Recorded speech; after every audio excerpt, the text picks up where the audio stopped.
wabarakatuh. Jumpa lagi di Flower TV, tetap dalam segmen Mencekam. Kali ini kami akan menceritakan kisah horor yang dialami oleh Sobat Flower TV ketika ia mendaki ke Gunung Lawu.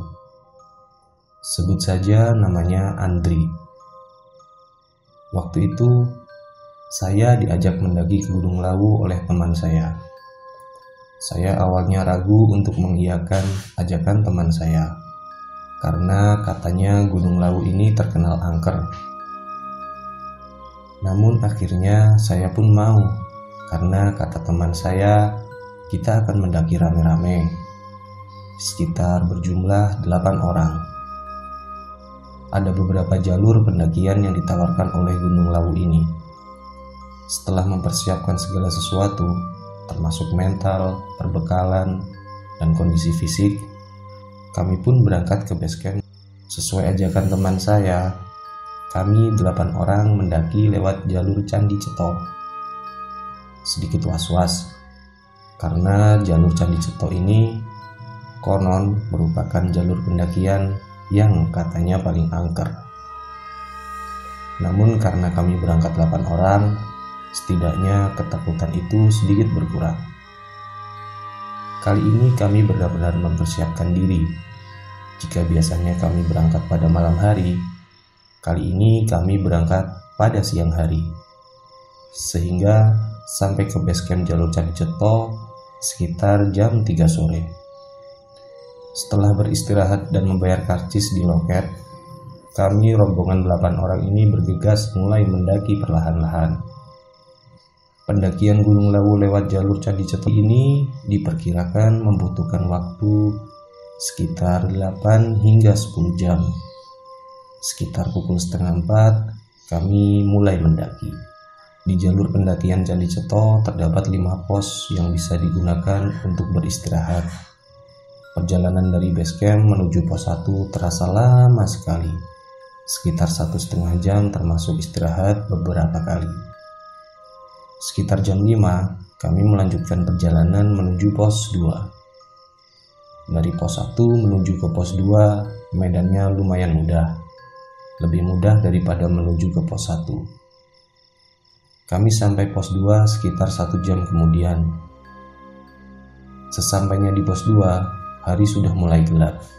Kami pun harus lebih berhati-hati dan menyalakan senter agar bisa melihat jalanan sekitar saat mendaki.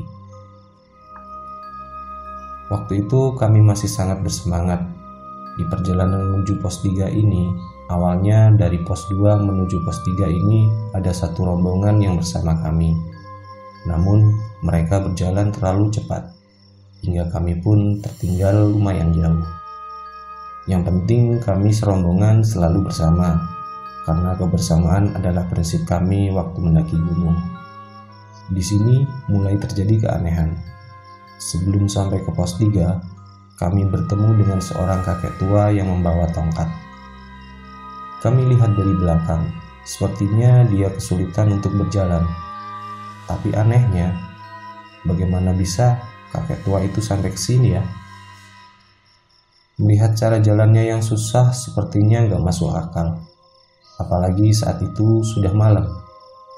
Kakek itu gak membawa penerangan sama sekali, dan gak ada yang menemaninya sama sekali. Dia sendirian. Kami pun sempat ngobrol-ngobrol dengan kakek tua itu. Sepertinya kakek tua itu sehat dan memiliki banyak pengetahuan tentang Gunung Lawu ini. Karena selama kami ngobrol, ia membahas tentang sejarah dan angkernya Gunung Lawu. Dari mulai tempat yang harus diwaspadai hingga makhluk-makhluk halus yang banyak menunggu di gunung ini. Setelah ngobrol panjang lebar, kami bingung apakah akan meninggalkan kakek ini sendirian atau menemaninya. Jika menemani, kami tidak akan sampai ke puncak. Namun jika meninggalkannya, sepertinya kami tidak tega. Namun kakek itu meyakinkan kami agar melanjutkan perjalanannya dan berpesan agar kami berhati-hati. Oke, akhirnya kami pamit untuk mendahului kakek itu. Saya sendiri merasa masih gak tega ninggalin kakek tua di tengah gunung kayak gini. Baru beberapa langkah, saya menengok ke belakang melihat kakek tua itu. Ternyata kakek tua itu udah gak ada. Bukan hanya saya, tapi semua rombongan kami juga kaget kemana hilangnya kakek tua itu. Padahal di tempat itu tempatnya lumayan luas. Kami mencoba mencarinya dengan menyorotkan senter kami ke arah sekitarnya. Namun kakek misterius itu benar-benar sudah hilang. Kami pun semua merasa merinding setelah kejadian itu. Tapi ada salah satu seorang teman saya yang menanggapinya dengan santai dan berkata, sudahlah, mungkin dia jelmaan makhluk halus yang baik. Mungkin dia hanya mengingatkan kita supaya kita berhati-hati. Kami pun segera melanjutkan perjalanan dan tidak mau memikirkan kakek misterius itu terlalu lama. Oke, kita melangkah. Beberapa menit berselang, kami pun sampai di pos 3. Di pos 3 ini, kami tidak beristirahat lama, karena sudah beristirahat lama saat berbincang dengan kakek misterius tadi. Namun di pos 3 ini, kami bertemu dengan 3 orang pendaki, yang katanya juga mengalami kejadian serupa, bertemu dengan kakek misterius itu. Kami pun berangkat dari pos 3 menuju ke pos 4 bersama dengan 3 rombongan orang tadi. Namun lagi-lagi kami terlalu banyak istirahat, dan akhirnya mereka berjalan mendahului kami. Dari pos 3 menuju pos 4, kami sudah merasa sangat lelah, sehingga sebentar-sebentar istirahat, sebentar-sebentar istirahat. Kira-kira butuh waktu 1,5 jam untuk sampai ke pos 4. Sesampainya di pos 4, kami menyempatkan diri membuat makanan, membuat kopi, agar lebih bertenaga untuk mendaki sampai ke puncak. Setelah tenaga terisi kembali, kami pun melanjutkan perjalanan. Singkat cerita, kami sangat bersemangat sekali menuju ke pos 5. Pos 5 adalah pos terakhir di jalur pendakian ini. Namun sekitar 1/2 jam kami berjalan, tiba-tiba kami mendengar suara raungan harimau. Ternyata memang benar, katanya di Gunung Lawu ini masih ada harimau. Akhirnya kami pun berhenti. Kami berusaha diam, tidak membuat suara gaduh agar harimau itu tidak mengetahui kami. Kami pun bingung, asal suara raungan harimau itu dari sebelah mana. Yang pasti, rasanya seperti di tengah hutan dan dikepung oleh harimau. Kami hanya bisa berdoa agar harimau itu tidak mendatangi kami. Raungan harimau itu terdengar sekitar 2 menitan, cukup lama. Tiba-tiba dari arah kanan saya ada daun-daun pohon yang bergerak sendiri. Saya berpikir, mungkinkah harimau itu ada di balik pohon itu? Yang benar saja, tak lama kemudian terlihat seekor harimau keluar dari balik semak-semak pohon itu. Entah melihat kami atau tidak, harimau itu berjalan dengan gagahnya, namun menjauh dari kami. Syukurlah. Tiba-tiba harimau itu berlari menjauh dari kami dan melompat. Namun anehnya, lompatan harimau itu terlihat sangat jauh sekali, dan tiba-tiba menghilang. Memang jaraknya sudah cukup jauh dari kami. Tapi kelihatannya harimau itu menghilang begitu saja, dan kami udah gak ngeliat lagi. Kami pun jadi berpikir, apakah harimau itu harimau asli atau harimau jadi-jadian?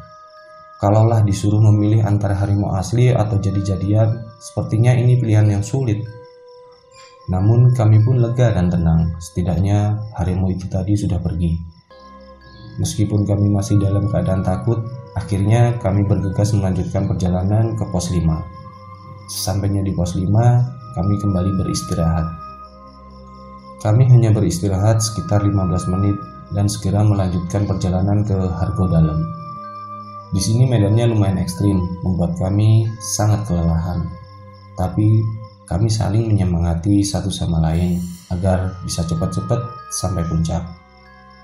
Keanehan mulai terjadi lagi.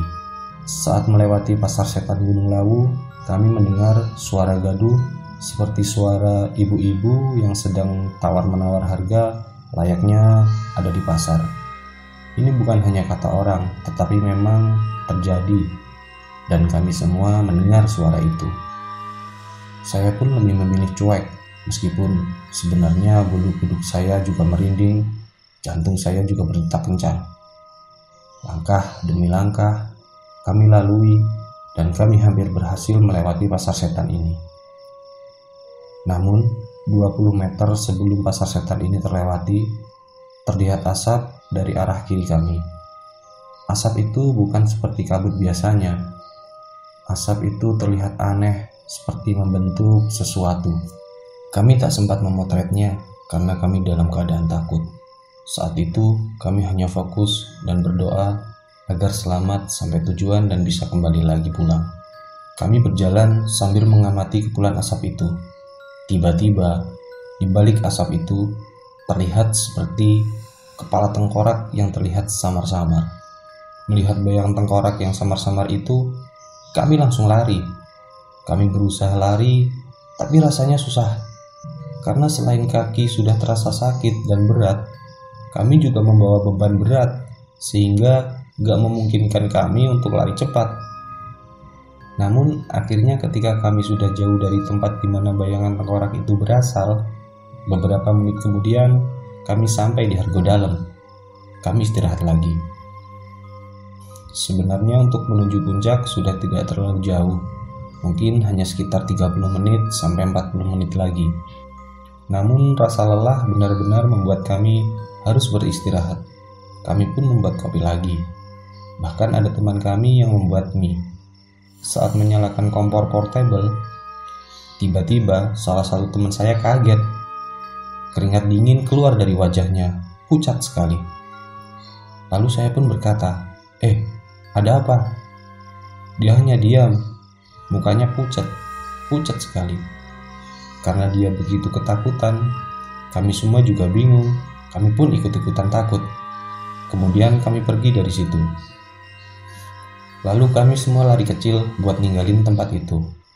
Karena terburu-buru, kompor dan nesting serta kopi dan mie yang belum sempat kami buka pun kami tinggal di Hargodalam. Untungnya nggak ada barang berharga yang kami tinggal.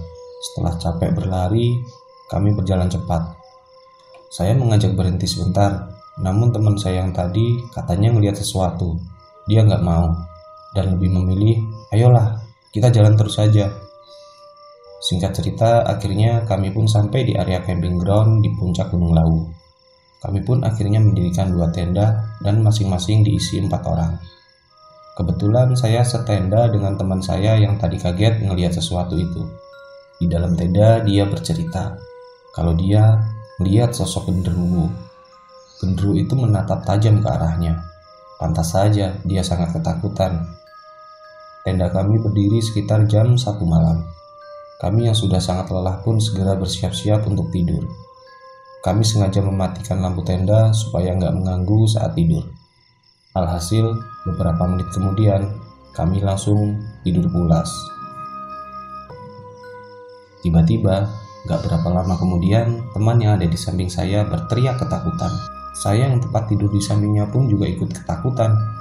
Sontak saya segera menyalakan lampu tenda. Aku lihat ia masih saja teriak dalam keadaan histeris, namun dalam keadaan mata yang masih terpejam. Oh, ternyata dia hanya mimpi buruk. Kami yang sudah panik dan takut merasa sedikit jengkel. Teman-teman yang tidur di tenda sebelah pun juga ikut melihat ke tenda kami. Namun karena temanku tadi ternyata hanya mimpi buruk, justru semua jadi tertawa sambil sedikit jengkel. Kami melihat jam, ternyata waktu masih menunjukkan pukul 3 pagi. Ya lumayan, masih ada 2 jam lagi untuk tidur. Singkat cerita, kami semua bersiap tidur lagi. Kali ini lampu tenda sengaja kami nggak matikan, tapi agak kami redupkan sedikit. Namun setiap kali memejamkan mata, seperti ada bayangan yang melintas di depan. Setiap kali seperti ada bayangan yang melintas, saya pun membuka mata. Namun ternyata nggak ada apa-apa. Hingga beberapa kali hal ini terjadi terus-menerus. Akhirnya saya mencoba cuek. Sudahlah.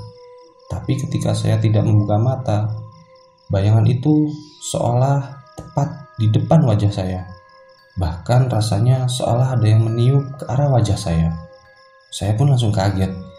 Saya bangun, saya lihat, tapi tidak ada apa-apa.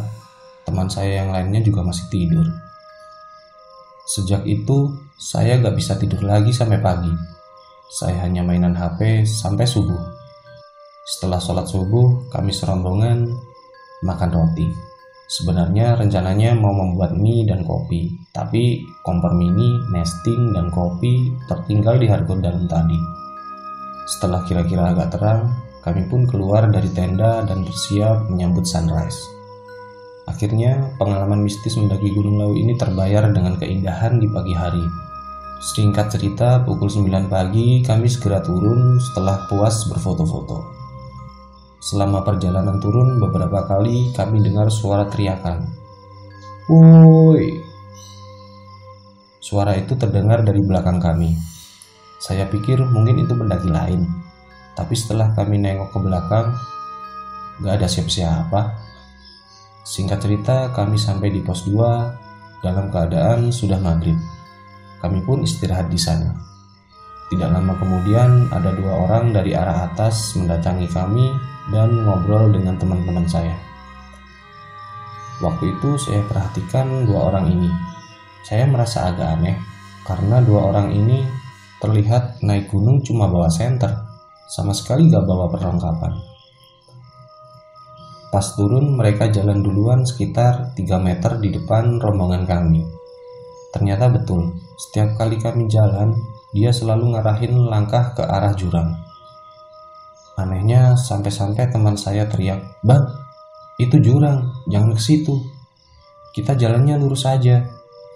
Lalu 2 orang itu ngikutin apa kata teman saya. Untung saja teman saya hafal jalan ini. 3 kali mereka berjalan keluar jalur yang mengarah ke arah jurang. 3 kali juga teman saya teriak ngingetin mereka.